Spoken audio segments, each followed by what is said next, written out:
Dear God, I got one question. I need to know, do revolutionaries go to heaven?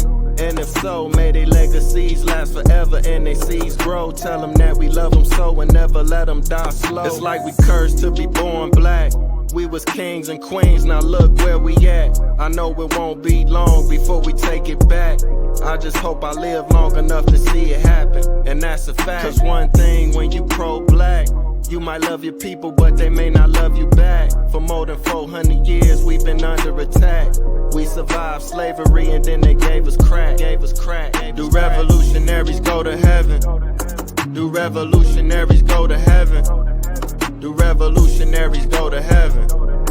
Do revolutionaries go to heaven? Do revolutionaries go to heaven? I wanna know. Do revolutionaries go to heaven? I hope so. Do revolutionaries go to heaven? I wanna know. Do revolutionaries go to heaven? I hope.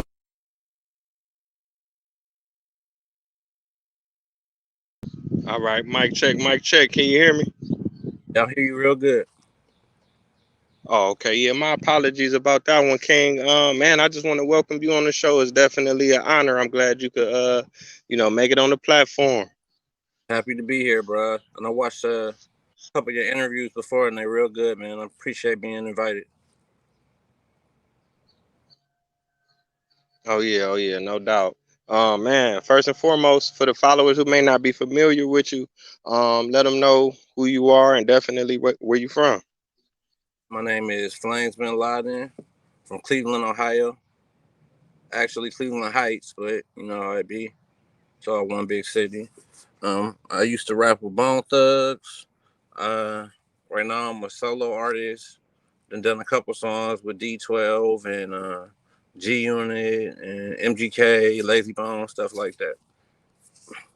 Man, that's major. Big shout out to the Heights. I lived in the Heights. I went to Heights High. That's what. Man, yeah. So you said you worked with Bone, you worked with G Unit, you worked with D12. Man, those are some of the biggest selling hip hop artists in world history. You know what I'm saying? Mm-hmm.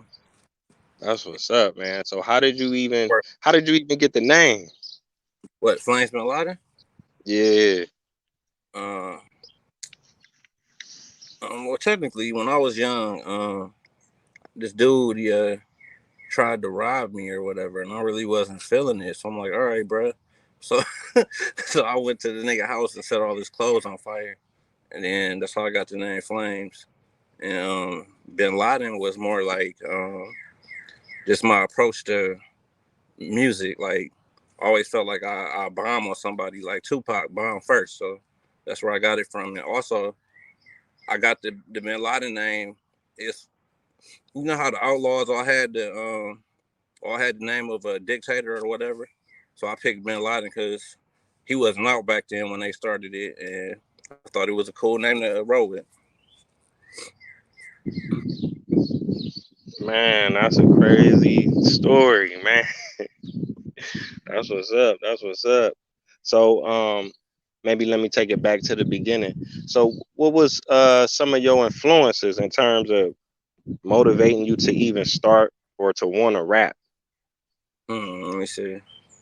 Probably the first time I heard Notorious Big when he did the Warning, I'm like, yo, I want to rap. Then when I saw people like maybe like Crisscross, actually, yeah. When I was a little kid, I seen Crisscross, and I'm like, they like a little bit older than me, so maybe I could do it.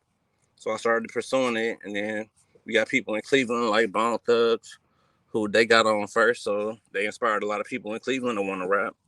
So I probably would say like I started wanting to rap the first time I actually freestyled, probably when I was like 12 years old. But I was rapping before that. I just didn't know how to write my own raps because I was still a little kid. You know what I mean? Yeah, man. Big shout out to Bone Thugs. They put the city on the map. And big shout out to Crisscross too, because I'm not sure, but they was like the first child rappers, at least you know what I'm saying, that I know of. So they definitely had some influence on that generation coming up in the '90s, the '80s babies. You know what I'm saying? But yeah, that's dope. So I wanted to ask you now. You said you was from the Heights area. Um, was it competitive in terms of you freestyling or letting people know that you could rap, or what was the scene like at that time? Well, we used to rap every day in the lunchroom, and then it was like 4 or 5 of us that was really nice. And then I took it to the park. We used to rap at the park, like Kane Park, and I rapped down there for a while. And one day, the what's that dude's name? Lords of the Underground. Their cousin came down to Kane Park. He told me he was gonna give me an audition for him, and I was like 14, so I was like, yeah, that's gonna be dope. But it never happened. But I just kept rapping, and at the same time, when I was in middle school, around that time, Lazy Bone little brother went to my middle school. So when I got older, I just reached out to him and said, "Oh, let's go to the studio." And then we started building our group, the Henchmen or whatever. And we did that for like 10 years, but album never came out, and that's cool. But that's a little bit backstory on it, because he was instrumental in getting me to the studio. Because at that time, when I was like 17, 18, I ain't never even been to a studio. You know what I mean? And being that his brother was Lazy Bone, he knew where all the real studios was at. It wasn't like I was just recording in somebody's bathroom.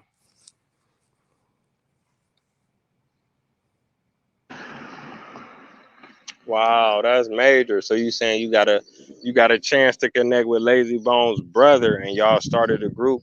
Man, that's major. That's major.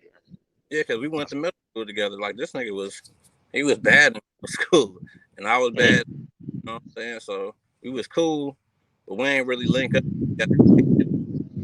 I knew who he was, and he knew me. Okay, okay. Now, did you ever get a chance to actually go on tour or do anything like that in that 10-year period that you was doing your work and stuff? Um, that's one of the things because it seemed like even though it's a record label, it seemed more like a big old family cookout. It's more like if you're trying to build a record label, you might want to be like Puff Daddy and find some talent. But at the time, it was more like my little cousin want to rap, and this little cousin want to rap, and Lazy Bone to just put them on mixtapes and albums and shit. But it's not like a actual label where it's like, I don't know, Puffy found Biggie and he gonna put 100,000 behind him and make $10 million. You feel me? It's more like all my little cousins coming to the studio, and it's like 30 of us. You know what I'm saying? It's a big rat race, because to this day, I still feel like certain people are a lot better than other people. Like rest in peace, Lil Chico. I feel like Lil Chico was one of the nicest dudes out here. I feel like he should have came out with like an album and went double platinum. Me and Lil Chico was gonna start a group back in the day. Me, Lil Chico, MGK, and Skrill Gates. We was gonna make a group and put out an album. And it seemed like ever since MGK got signed, we ain't never get to put the album out. It's a B, big ass B. Ooh, yeah. But ever since MGK got signed, we never got to put that album out. But it was still all good. Man, big shout out to Cheek, man. That's a staple in Cleveland. If y'all watching this, he been doing so much underground and like you say, rolling with Bone. If you from Cleveland, you definitely know Cheek. Rest in peace, man. I remember seeing him at different venues and stuff performing, and man, he was a real, real cool dude.